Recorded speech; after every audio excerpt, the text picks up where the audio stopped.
سلام عرض میکنم خدمت دوستان عزیزی که اومدید و ما رو انتخاب کردید. من عرفانم، خوش اومدید به ویدیو دیگه از کانال آفساید.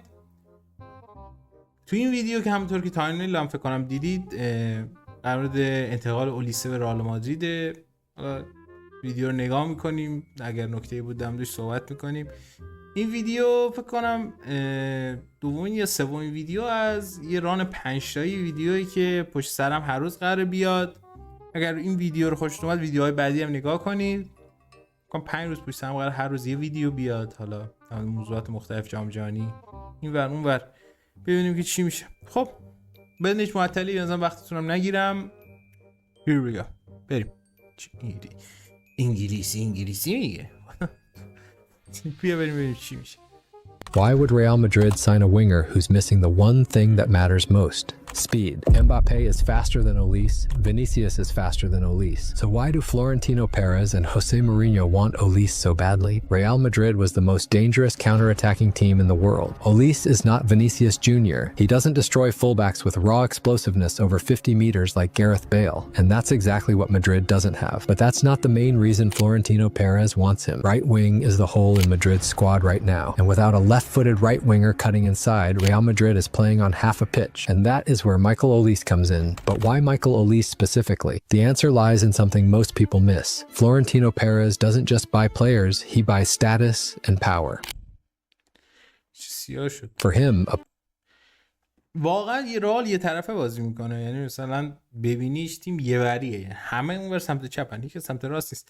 اینکه این نکته که الان بزنم رسید، واقعا تاثیر زیادی که گرت بیل تو موفقیت‌های رئال تو اون دوره‌ای که بازی میکرد داشت، واقعا خیلی زیاد بود. یعنی واقعا بازیکن underratedیه، اینجوری که من الان فکر کنم کسی کردیت کارشو بهش نمیده. بنده خدا توی تیمی که رونالدو و بنزما و یه دو چین ستاره مختلف داشت، سمت راست رو بیمه کرده بود. حالا درست آخر سر دیگه مسخره بازیش در اومد، کلا بازی اینا رو گذاشته بود کنار، ولی خب کردیت رو بهش میدیم. حالا برگردیم ببینیم موضوع چیه. نیاز به هافبک وینگر راست دارن، قطعا نیاز به وینگر راست دارن، خیلی اونور خالیه. Michael Olise comes in. But why Michael Olise specifically? The answer lies in something most people miss. Florentino Perez doesn't just buy players, he buys status and power. For him, a player who says yes right away is good business. But a player who turns him down questions the very greatness of Real Madrid. How can a player reject the biggest club in the world? Mbappe played that game with Real for years. اینم نکته، حالا میگه این چاقوی دولبه است، یعنی این بعضی وقتا جواب میده بعضی وقتا جواب نمیده. اینکه من یه سری کادر فنی دارم، بازیکن دارم که همیشه بهم میگن بله قربان چشم، باعث میشه که تو اون باشگاه چیزی به نام دموکراسی وجود نداشته باشه. یعنی اینکه هر کس، یعنی هیچ کس، یعنی بدون هر کس که نه، هیچ کس نمیتونه به پرز بگه بالای چشم دبروه. هر چی تصمیم پرز گرفت، یا اگر موفقیت آمیز باشه خب کردیتشو میگیره، اگر بد باشه تیمو به فنا میده. به همین راحت. مثلا همین 2-3 فصل اخیر تاثیرات تصمیم‌های غلطیه که پرز گرفته. اگر میرفت به جای اینکه مثلا چمن برنابئو رو مثلا اگه میرفت درست میکرد خیلی بهتر بود تا اینکه میرفت مثلا NFL برگزار بکنه. حالا خیلی بحث داره که مثلا میگه آقا چمن برنابئو برای چی مشکل داره، همونجا ربات میدن، چون که اینو برای جوری ساختن که مثلا تیم‌های NFL، تیم‌های لیگ مثلا فوتبال آمریکایی، مثلا ورزش‌های دیگه هم بتونن اونجا بازی بکنن، یا مثلا کار دیگه هم بشه توش انجام داد، چون میشه زیرش باز میشه دیگه، زیر زمینشون. اون ساختار و استراکچر چمنه با هم فرق داره، بافتشون، و اینکه این خیلی تاثیرگذاره. مثلا این یه مثالشو مثلا میگم، مثلا میتونست تیم تقویت کنه با خریدش و این نکرد. حالا مشکل خودشه، حالا ما که بعدمون نیومده تو این 2 فصل ادامه بده، ولی این فصل خریدای خوبی داشته. He chose PSG, signed new contracts, and rejected the royal white shirt. Perez has always had a weakness for players who prove their worth against his own club. Now the same pattern is repeating with Olise, but Mourinho has his own reason. Olise is one of the few players in Europe who can create a counter from a complete standstill. Since Toni Kroos retired and Modric slowed down, Madrid has been missing the player who changes the rhythm of an entire match with a single pass. The last time Real had this kind of player was Angel Di Maria, and Di Maria was Mourinho's signing. winning. But why would Mourinho return to Real Madrid? One of the biggest reasons is defensive control, and that tells you exactly why he refuses to give up on Michael Olise. Look at how he straight away, he knows that Kylian Mbappe is coming. He's sprinting. Look at him.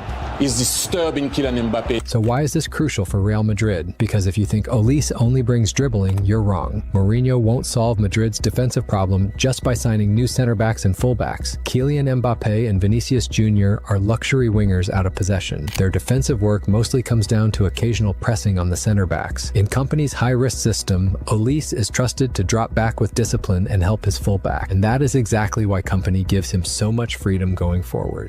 Do you have the freedom when you are on the ball to go and dribble and create? Yeah, the coach wants me to beat my man, to play, to shoot, to لهجه بریتیش داره. ببینید که انگلیس فکر کنم به دنیا اومده، حالا مطمئن نیستم. این فرانسه اینا رو چی رو متقاعد میکنه خدا وکیل؟ میتونستم انگلیس بازی، فکر کنم میتونست برای انگلیس بازی کنه. اصلا نوع صحبت کردنش متوجه میشید. And create. yeah, the coach wants me to beat my man, to play, to shoot, to do what I want to do. So I'd say I have the freedom in that sense to play how I want. And that's why Henry's words aren't just a compliment, they're a warning. Mourinho sees something in Olise that is extremely rare. A superstar. حالا ما میگیم مورینیو آدمیه که همه خریداشو معمولا خودش انجام میده و اینجور چیزا رو مثلا به مدیریت مثلا چی بگم اینجور چیزا نمیسپاره، یعنی خودش میره دنبال بازیکن اسکاوتش میکنه. ولی حالا خوبه بنده خدا خودش هم هیچ خبر نداشته باشه، همه اینا رو مثلا خود پرز رفته باشه گرفته باشه. اینم جالبه و ببینید که وضعیتش چیه. مثلا هفته سوم میاد میگه من هیچ کدوم از اینا رو نمیخوام. ببین بازیکن‌ها رو دوست ندارم، برام بازیکن بخرید دوباره مثلا. این کارو میکنه، باور کن. Who doesn't ask the system to adapt to him. Mbappe can attack space, Vinicius can destroy a fullback, but who between them controls the rhythm? The balance doesn't exist, and that's where Olise stops being a transfer. He becomes the solution, because Mourinho isn't trying to build a prettier Madrid. He's trying to build a Madrid that doesn't fall apart the moment it loses the ball. A dribbler sees the opponent in front of him. Olise sees the entire pitch behind him, and that's exactly why he's dangerous. And then they saw him in the moment when the match was no longer football. It was panic. They're hunting the player who personally knocked them out of the Champions League. From that second, a front opened between Munich and Madrid, unlike anything these two clubs have ever had. Madrid and Bayern were never just rivals. They were business partners who respected each other's status. So where did the respect between these two clubs go?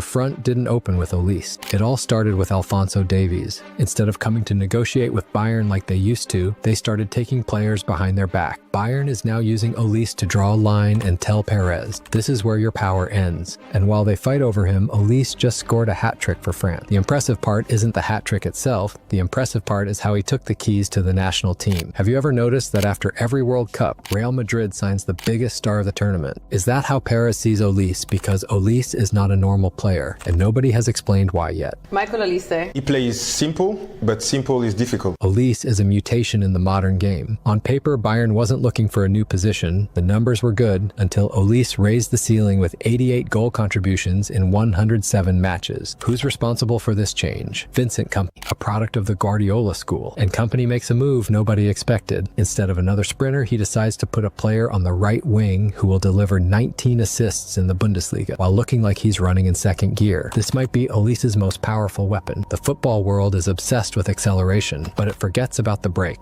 Olise's greatest physical gift isn't how he starts, it's how he stops. When he carries the ball in second gear, he puts the defender to sleep, and that's his trap, because that's how he adjusts the defender to his own rhythm. Then, out of that slowness, he makes a sudden burst. The defender simply falls away.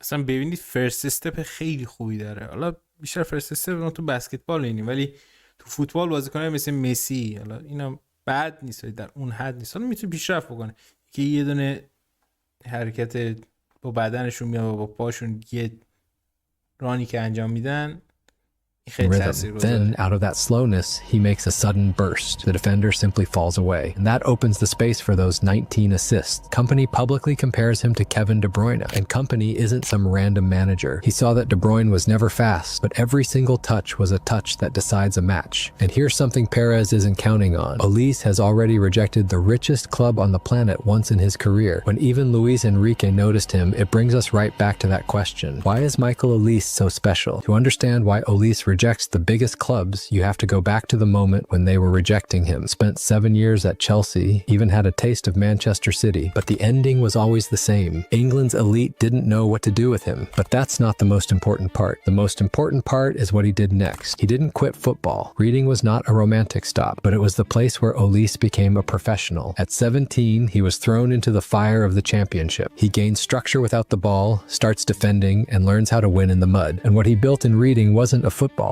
it was a brain. That's why Thierry Henry would later say that Olise plays football with his brain, not his eyes. Michael Olise is a different player. He sees the game, as I mentioned, more often than not with his brain. But there was one thing the brain couldn't fix, the body. His legs started to fail. 3 hamstring tears in 2 seasons at Crystal Palace. Then Oliver Glasner arrives and changes everything. Why is Glasner the turning point? Glasner was the first manager to recognize that Olise is not a winger. He moved him off the touchline into the half space and built the system around him. And then he gave him a partner, Eberechi Eze, and Olise played football like they grew up on the same street. Palace stopped being a Premier League team and became a problem nobody could solve. The club that released him at 14 is chasing him 6 years later for £35 million.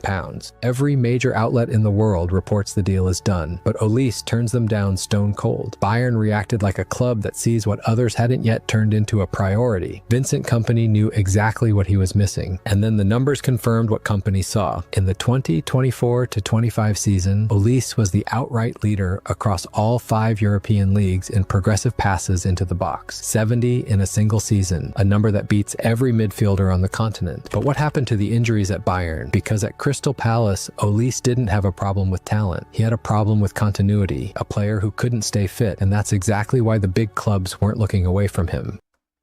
یه نکته که در مورد مقایسه اینو یامال هست اینکه خب این سنش از یامال خیلی بیشتر، خیلی که چرا کنم یکم بیشتره.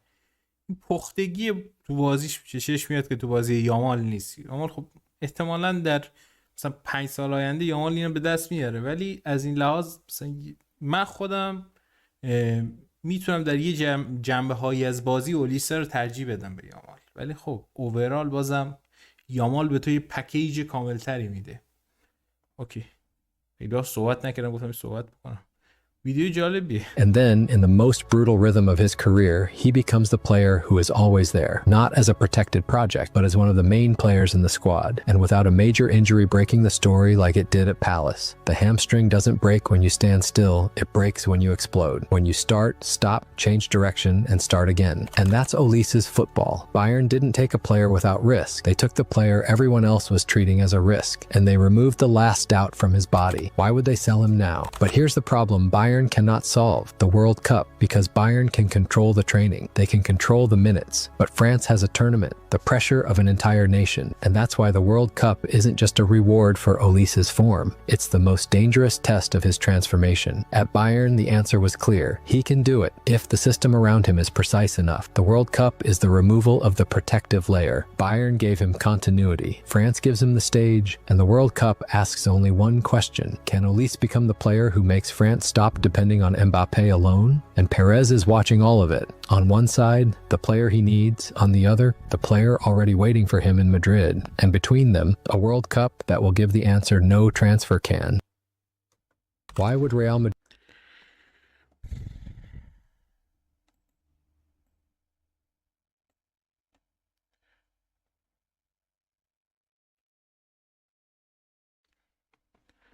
خیلی ممنون از اینکه ویدیو ما رو نگاه کردید. اگر از این ویدیو خوشتون اومد حتما ویدیوهای دیگه چنل ما رو هم نگاه بکنید.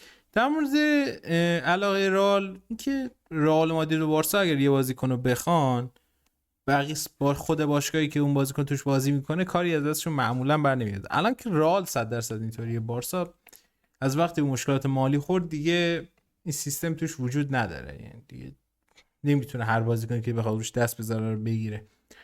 ولی رئال این کارو میتونه بکنه، یعنی اگر امسال هم اولیسه نره بالاخره قراردادشو درش که تموم بشه میاد رئال. یعنی مثلا اینطوری که وای میسه پرز وای میسه تا این تموم بشه کارش، مثلا 2029 که میگه بهش آقا قراردادتو با بایرن تمدید نکن، بیا اینجا من 100 میلیون بهت پاداش میدم، حقوق مثلا 30 میلیونی هم بهت میدم، عشق کن برای خودت. و معمولا این اتفاق میفته. امیدوارم که خوشتون اومده باشه. حتما کامنت بذارید، کامنت ها رو میخونم، کامنت زماندار.